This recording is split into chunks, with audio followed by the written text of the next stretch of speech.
welcome to my January art vlog, coming out middle of February. So basically my January has looked like a really slow and gentle practice, and I've really enjoyed it. My friend came over for a weekend and we made clay crafts, which I'm showing you now. These little shells I turned into a palette. I made some little fish and a Tamagotchi. I also made a candle holder and a little, I don't know what you'd call it, like an igloo holder for jewellery. It was really fun, and it was so nice to see my friend to make these things. And I wasn't kind of making these things in an effort to sell, just kind of taking my time and enjoying new crafts, which I haven't done in a long time, just to reset the year. And here I'm showing you a few sketchbook pages as well, because I've had some time to do that, which has been really fulfilling and enjoyable.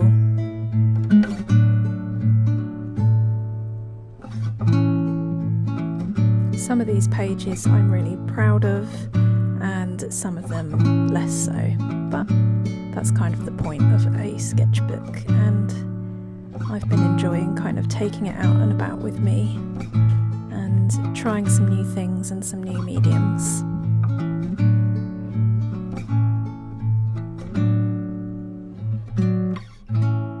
So I really hope that you enjoy this video.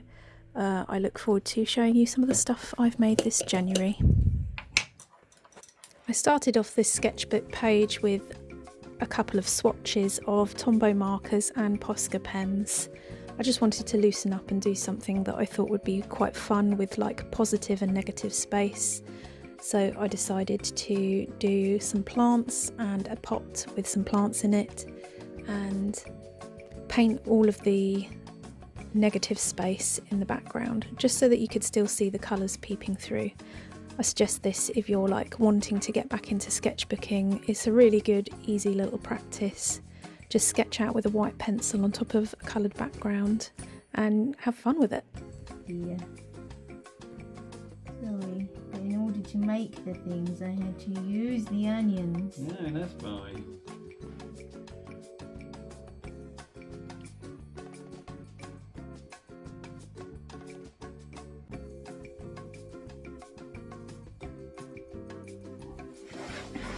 Hello, I am crouched down here because I'm going to use my shredder, and we're going to shred all of this Christmas wrapping paper to create some new paper today.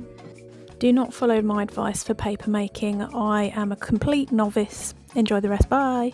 So I've got this tub which I'm going to fill with water, and these thingies which will pick up all of the mulch, the paper mulch. I've also got a little hand blender just to get it even finer if the paper shredder doesn't do the job. Let's make paper. So in case you're wondering, I am a complete noob at making paper. I've never done it before, and I'm going to say that it didn't work that great for me, so do follow some kind of tutorial or advice. Mine did not work amazingly. Okay, so I have my bucket of mulch. I'm now going to pour some water in this and wazz it up with the hand blender and leave it for a day, I think, just to properly get mushy.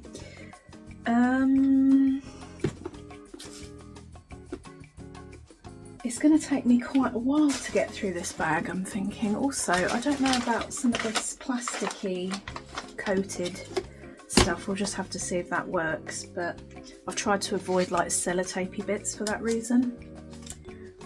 This is all an experiment. Right, well, see you in a bit.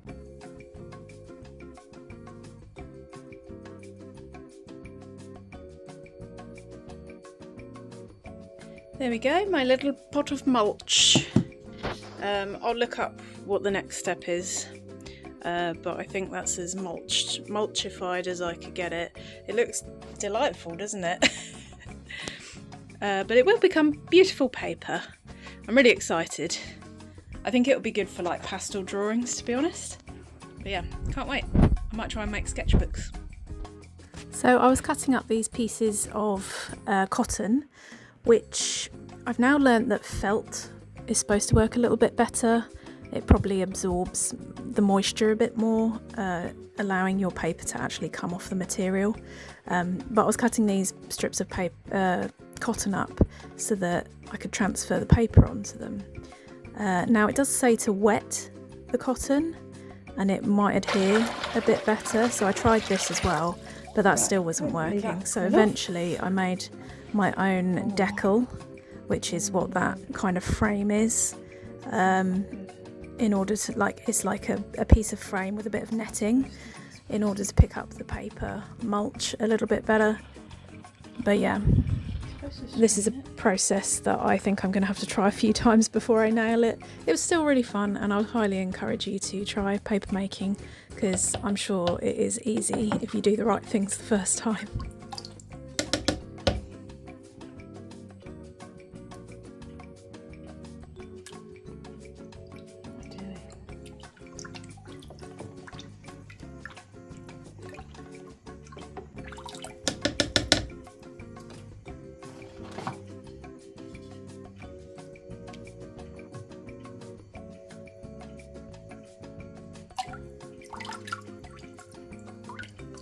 Really not.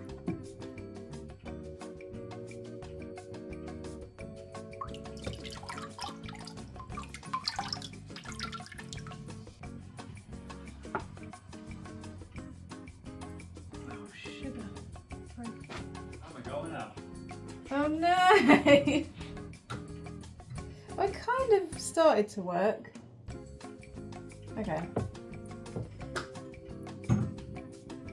I think I know what I need to do. I need to put a little bit more mush into my water.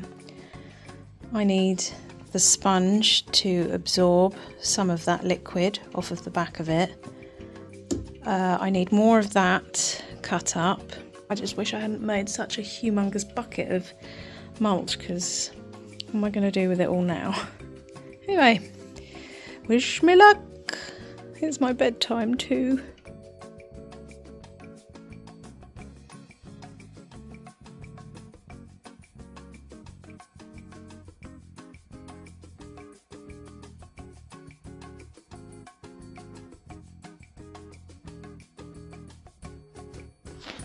So here is my great victory.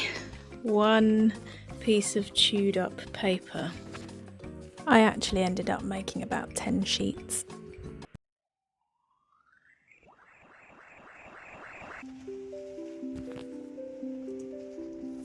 I've started to think about the Art Wave recently, which is a art festival that I take part in, or I have taken part in it for about 3 years now.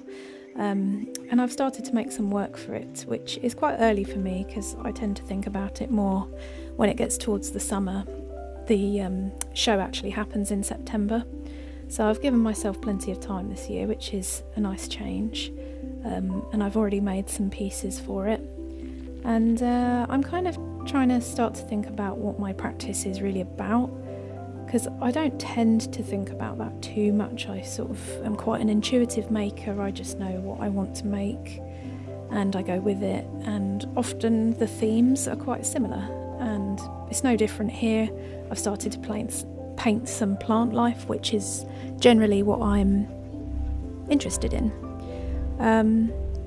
but I started to paint it on these interesting shapes, and I'm thinking more about how can I transform my art, you know, metaphorically and physically. So I started to paint on these little kind of box fold outs. What do you call them? I think you call them netting, which is like a fold out that you can fold it into something, but then when you fold it out flat, that's the netting. And anyway, I don't really know what it's about metaphorically, but physically it's fun. I can sort of take my art piece apart and display it in a different way. So I started to do a little bit of that this month, and I really enjoyed just the play that I had with this. I decided to do like a pansy on this really bright fluorescent red background, and I'm really pleased with it. I think it came out looking really cool, and I think I've got 3 more to try, so I'm going to do some more.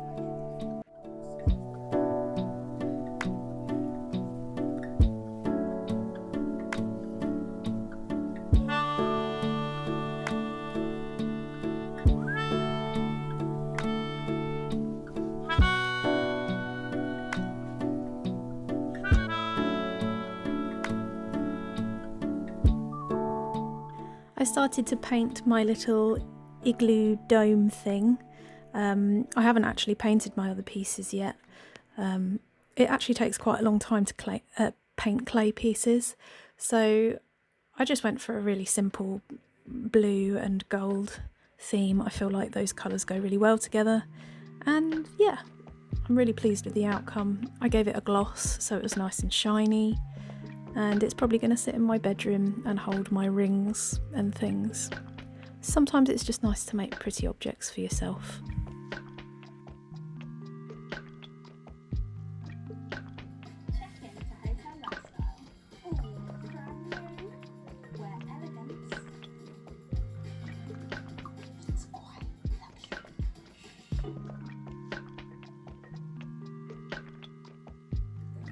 And finally, the last thing I made this month was this painting on my piece of paper that I produced. I definitely would say that I should have maybe put some primer on the paper first, considering I was covering the whole piece of paper, except from I left the raw edges. It probably would have made it a little bit easier to paint, because I noticed that the paint wanted to stick to the paintbrush with the paper a lot, and I couldn't get like a really crisp edge. But if anything, I actually think that improved the piece of artwork. I was really pleased with it. And I decided to do a little piece of sea kale with the little flowers surrounding it, which is one of my favourite subjects to paint. I just love the different range of dusty greens that kale gives off. So I am really pleased with this piece. It took quite a few early mornings to finish it, because I only get like 15 or so minutes of painting time per day, because I'm a busy lady. I go to work at a school. But yeah, I really enjoyed my time painting this.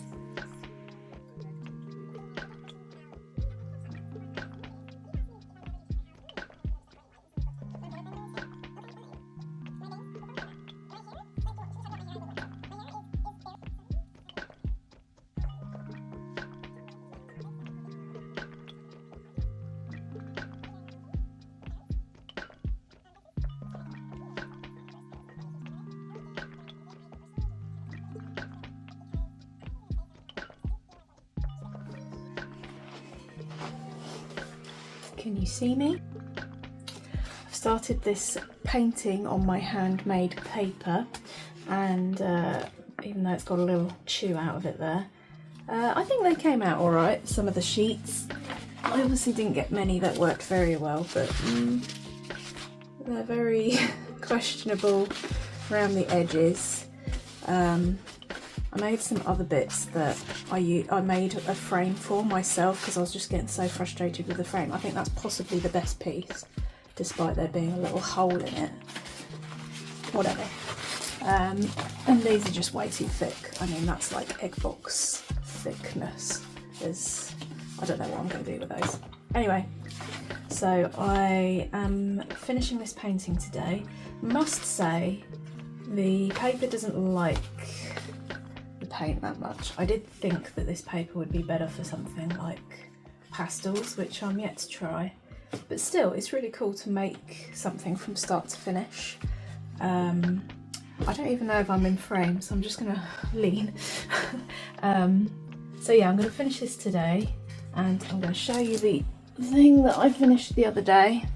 So I finished this little guy the other day, and I glossed the outside. I was painting it semi in the dark, because as you can tell, this is a slightly dark space. I've got artificial lighting rather than much daylight, so I can see where the colour changes a bit, where I obviously remade the batch of paint. But does it need to be perfect? Because it's for me? No. And this is all that's left to do for this video, so let's get on with it. In case you're wondering, I get most of my references from Pinterest. Shocker. I think that's where most people get their references. I do occasionally go out and take pictures on my phone, and that is my preferred method of getting references because it makes me feel like I've done the process from start to finish, as in like I've taken the picture, I've snapshotted that moment and I've painted it, and yeah, it's all come from me. Whereas the Pinterest element is like someone else's inspired moment, if you see what I mean. But in terms of painting, I guess I'll give you a little bit of my process. So I like to start out with the really large areas. I'm a little bit of an impatient painter, so I generally get this unfinished and untidy look, but I actually really like that. I like a slightly scrappier finish. I'm not really interested in photorealism, and I'm much more interested in form.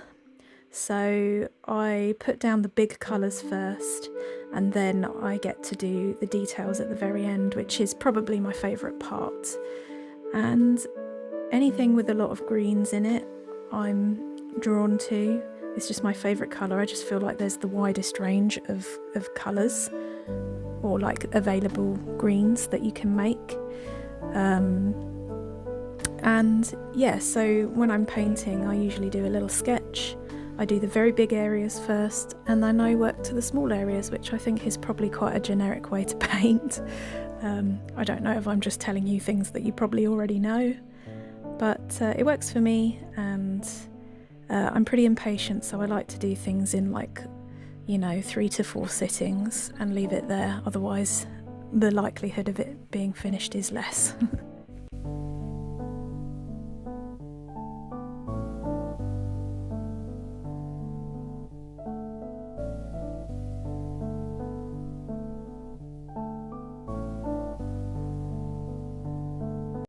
Thanks very much for watching this video. I hope you enjoyed seeing all the different crafts I tried this January. I shall see you in a following video. See you later. Bye!